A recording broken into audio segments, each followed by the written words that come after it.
Hello everyone. Today we are going to talk about the functions in Solidity smart contract. We have seen the functions in previous tutorials also, but today we are going to talk about the functions. What are the different ways to define the function inside the Solidity smart contract? Okay. Now let's create a file, a contract functions.sql. Copy these two lines. Now create a contract function demo.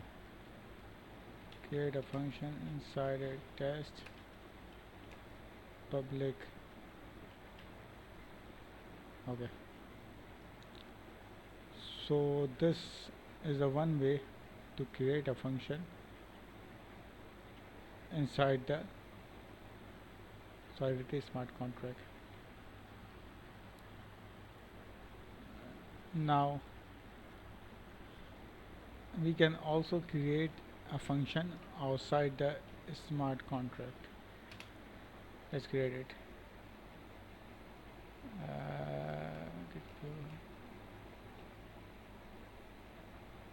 Don't worry about the keywords that I didn't discuss it yet.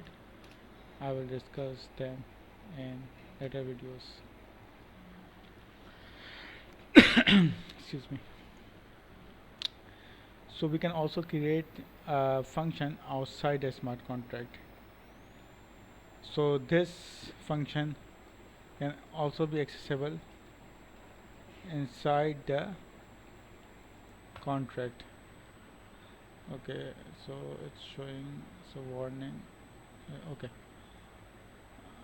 we have to define it a pure. As I said that I will define the pure in next videos.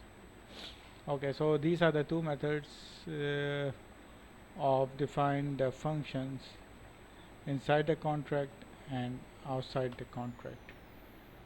Thank you.